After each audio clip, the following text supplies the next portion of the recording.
نحمدہ ونصلی علی رسولہ الکریم۔ عزیزان محترم، میں Muhammad Aslam Dodi, chairman liberal party Pakistan آپ سے مخاطب ہوں اور آپ دیکھ رہے ہیں liberal party Pakistan YouTube channel. عزیزان محترم، آپ کو پتہ ہے کہ اس چینل کے توسط سے آپ کے سامنے لبرل پارٹی پاکستان کا منشور بیان کیا جاتا ہے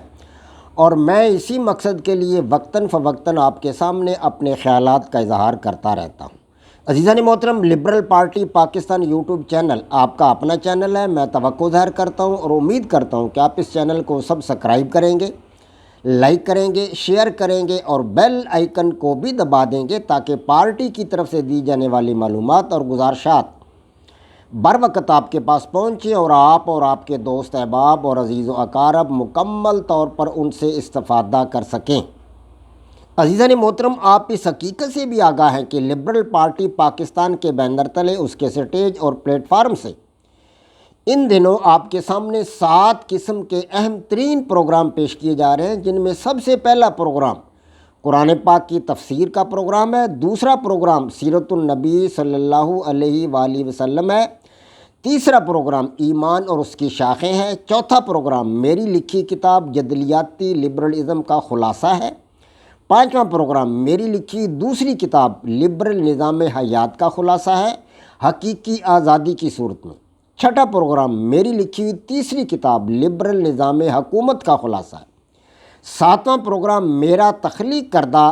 غیر الہامی مذہب ڈائلیکٹیکل لبرلزم ہے جو آپ کے سامنے پیش کیا جا رہا ہے۔ عزیزان محترم، یہی 7واں پروگرام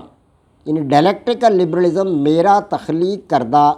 غیر الہامی مذہب آج اس کی 9ویں قسط یعنی کہ ایپیسوڈ نمبر 9 آپ کے سامنے پیش کر رہا ہوں۔ اس سے قبل میں اس کے 8 ایپیسوڈ آپ کے سامنے رکھ چکا ہوں۔ عزیزان محترم، میں نے جدلیاتی لبرلزم کے ارکان کے بارے میں آپ کو بتایا ہے کہ جدلیاتی لبرلزم کے یعنی ڈائلیکٹیکل لبرلزم کے 15 ارکان ہیں، جن میں سے 5 ارکان احترام سے متعلق ہے، یعنی کہ دنیا کے تمام انسان، دنیا کے تمام اقوام، دنیا کے تمام ممالک، دنیا کے تمام مذاہب اور ہر مذہب کے تمام فرقے قابل احترام ہیں۔ تو میں ان میں سے پہلا رکن جو ہے دنیا کے تمام انسان قابل احترام ہے اور دوسرا رکن دنیا کی تمام اقوام قابل احترام ہے۔ ان کی تفصیل کسی حد تک آپ کے سامنے بیان کر چکا ہوں۔ آج جدلیاتی لبرلزم کا تیسرا رکن یعنی دنیا کے تمام ممالک قابل احترام ہے، اس کے بارے میں آپ کے سامنے کچھ عرض کروں گا۔ عزیزان محترم، کوئی بھی ملک جو ہے دنیا میں 257 کے قریب ممالک ہیں۔ جی ہاں، زیادہ ممالک تو عیسائیوں کے ہیں یعنی کہ انگریزوں کے ممالک ہیں، کیونکہ 4 دنیا کے بڑے بر اعظم ہیں، جو بر اعظم یورپ ہے، بر اعظم شمالی امریکہ، بر اعظم جنوبی امریکہ، بر اعظم آسٹریلیا۔ یہ 4 بر اعظم سارے کے سارے مجموعی طور پر عیسائیوں کے ہیں، انگریزوں کے ہیں۔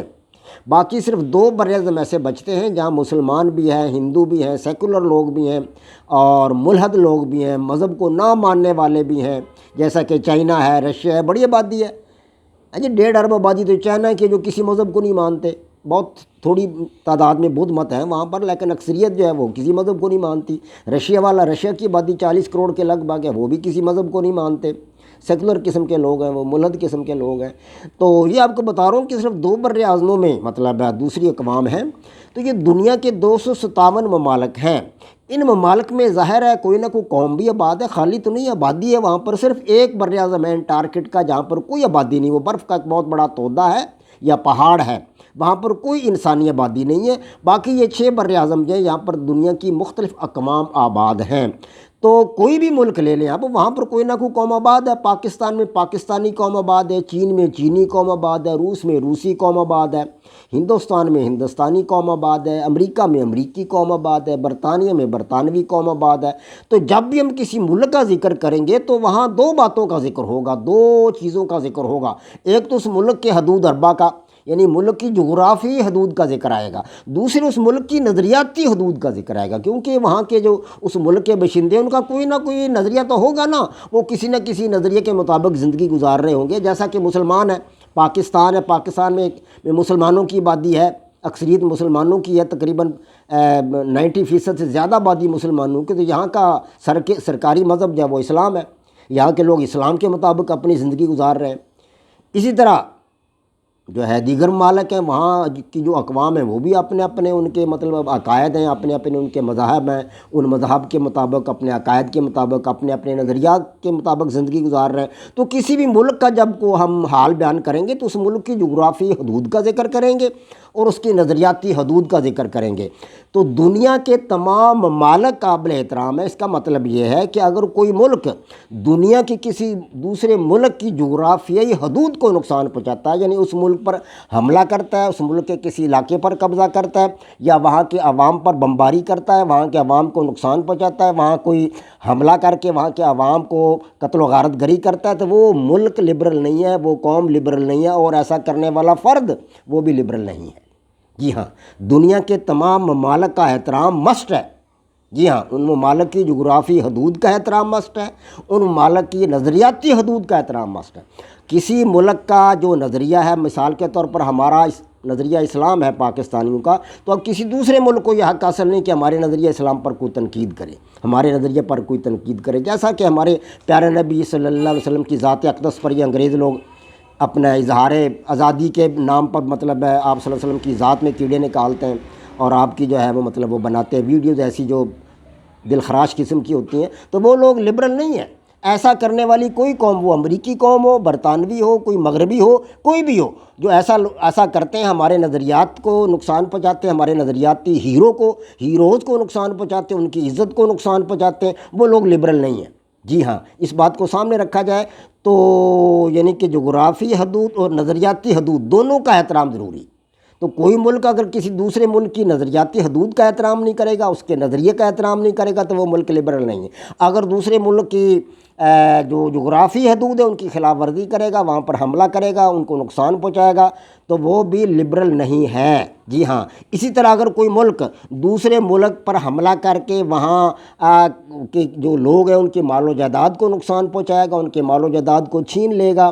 مال کو چھینے گا، جائیداد کو چھینے گا، غصب کرے گا، اس پر قبضہ کر لے گا، تو وہ ایسا کرنے والا ملک لبرل نہیں ہے۔ جی ہاں، اور اس کے ساتھ ساتھ دوسری بات یہ کہ ان کی جان کا احترام ضروری ہے، یعنی کہ کوئی ملک کسی دوسرے ملک پر حملہ کر کے وہاں کے باشندوں کی جان کو نقصان پہنچاتا ہے، تو وہ بھی ایسا کرنے والا لبرل نہیں کہلائے گا۔ دوسروں کی عزت و آبرو کا احترام کرنے والا جو احترام نہیں کرتا وہ بھی لبرل نہیں کہلائے گا۔ اگر کوئی ملک کسی دوسرے ملک پر حملہ کرتا ہے اور اس ملک کے باشندوں کو اپنی تحویل میں لے لیتا ہے، ان پر قبضہ کر کے ان کی عزت و آبرو کو نقصان پہنچاتا ہے، تو ایسا کرنے والا ملک لبرل نہیں کہلا سکتا۔ جی ہاں، اسی طرح اچھا کام کرنے پر زبان سے یا چہرہ سے تعریفی جذبات کا اظہار، جو احترام کے 8 شرائط ہیں، احترام کی 8 شرائط میں نے آپ حضرات کے سامنے بیان کیے ہیں، یہ 8 شرائط پوری کرنی ضروری۔ ایک ملک جو ہے وہ کوئی اچھا کام کرتا ہے، کسی ملک کی ٹیم نے کوئی میچ جیتا ہے، تو کوئی دوسرا ملک کہتا ہے اوہو کیا میچ جیتا یار، یہ تو کچھ اچھا نہیں کھیلے، بس قدرتی جیت گئے، یعنی کوئی خوشی کا اظہار نہیں کرتا، وہ اپنا مطلب حسد کرتا ہے، بغض کا اظہار کرتا ہے، نفرت کا اظہار کرتا ہے، تو وہ ملک ایسا کرنے والا لبرل نہیں ہے۔ جی ہاں، اور دوسروں کے لیے نرمی کا مظاہرہ کرنا، یعنی کہ کوئی ایک ملک دوسرے ملک کو سخت الفاظ کے ساتھ یاد کرتا ہے، سخت الفاظ اس کے بارے میں اختیار کرتا ہے، کرخت الفاظ استعمال کرتا ہے، نرم گفتگو نہیں کرتا، کسی ملک کے بارے میں اس پر بلا جواز تنقید کرتا ہے، بلا وجہ تنقید کرتا ہے، تو ایسا کرنے والا ملک بھی لبرل نہیں کہلائے گا۔ جی ہاں، دوسروں کے لیے تحفظ کا احساس، یہ اگلی شرط ہے، 6ٹھی شرط ہے ہمارے پاس احترام کی۔ تو دیگر ممالک پر اگر کوئی بار بار اس پر حملہ کرنے کی دھمکی دیتا ہے اور دوسرے ملک کو کہتا ہے کہ تمہارے پاس دہشت گرد ہے، تمہارے دہشت گرد جو وہ ہمارے ملک کو نقصان پہنچا رہے ہیں، بلا جواز، کوئی اس کا مقصد نہیں، کوئی اس کے پاس حقیقت نہیں، کوئی اس کے پاس ثبوت نہیں ہے، کوئی اس کے پاس ٹھوس دلائل نہیں ہے، تو ایسا کرنے والا ملک بھی لبرل نہیں ہے۔ یعنی دوسروں کو تحفظ کا احساس نہ دلانے والا بھی لبرل نہیں ہے۔ دوسروں کو تحفظ کا احساس دلانا چاہیے، دوسرے ممالک کو، ان ممالک کا احترام کریں، ان کی قدر کریں، ان کے اندر جو قوم رہ رہی ہے اس قوم کا احترام کریں، ان کے نظریہ کا احترام کریں گے، ان کے نظریات کا احترام کریں، ان کے جو اس قوم کے جو خیالات ہیں، جو نظریات ہیں، ان کا احترام کریں، ان کا جو جغرافی حدود ہے اس ملک کا، اس کی جغرافی حدود کا احترام کریں۔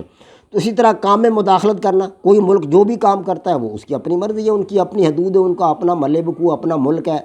جی، ان کی وہاں اپنی حکومت ہے، تو ان کی اپنی حکومت کو اس کے کام میں مداخلت کرنا، کوئی دوسرا ملک مداخلت کرے، جس طرح کہ چائنا نہ اپنا یہ امریکہ والے جو ہے اکثر و بیشتر دوسرے ملکوں کے کام میں مداخلت کرتے ہیں، تو یہ ایسا کرنے والا ملک لبرل نہیں کہلائے گا۔ یہ بڑے بلند بانگ دعوے کرتے ہیں کہ ہم لبرل ہیں، ہم لبرل، امریکہ دعوے کرتا ہے کہ ہم لبرل ہیں، برطانیہ دعوے کرتا ہے، France, Germany, Italy, Denmark, Norway, Sweden, یہ سارے دعوے دار ہیں کہ ہم لبرل ہیں۔ لبرل خاک ہو تم، جب دوسروں کے ممالک میں ٹانگ اڑاتے ہو، دوسری اقوام کے معاملات میں تم ٹانگ اڑاتے ہو، مداخلت کرتے ہو ان کے کاموں میں، ان کی بنی بنی حکومتوں کو گھاڑ کر پرا کرتے ہو، اپنا پیسہ لگاتے ہو، اپنی جیب سے تم اپنے وسائل خرچ کرتے ہو، اور وسائل خرچ کر کے ان کی حکومتوں کو تم دگڑ دوں کر دیتے ہو، ادھر ادھر کر دیتے ہو، ہٹا دیتے ہو، تو کیا یہ لبرل ہونے کے تمہارے کام ہیں؟ ایسی اقوام لبرل نہیں ہے، ایسے ممالک لبرل نہیں ہیں جو دوسرے ممالک کے معاملات میں مداخلت کریں، وہ لبرل نہیں کہلا سکتے۔ تو دوسروں کے لیے اپنائیت کا مظاہرہ کرنا چاہیے، دوسرے ممالک کو یہ احساس دلائیں کہ ہم تمہارے اپنے ہیں، ہم تمہارے دوست ہیں، ہم تمہارے بھائی ہیں۔ جو ایسا نہیں کرتا ملک، وہ ملک بھی لبرل نہیں ہے، دوسروں پر خام خواہ دھونس جگانے والا، مطلب ہے ان پر زبردستی کرنے والا، اور ان پر حملہ کرنے والا، ان کو نقصان پہنچانے والا، ہاں جی، اور دھکم پین اور زبردستی کرنے والا دوسری اقوام کے ساتھ، دوسرے ممالک کے ساتھ، ایسا کرنے والا ملک لبرل نہیں ہے۔ جی ہاں، اور اگر وہ لبرل نہیں ہے تو ظاہر ہے کہ وہ نان لبرل ہے۔ اور نان لبرل کون ہے؟ نان لبرل کا مطلب یہ ہے کہ وہ ملک، وہ قوم اپنے انتہا پسندانہ جذبات، اپنے انتہا پسندانہ احساسات کی غلام ہے۔ جی ہاں، نان لبرل کا مطلب یہی ہے۔ لبرل ہوتا ہے آزاد، اور نان لبرل غلام۔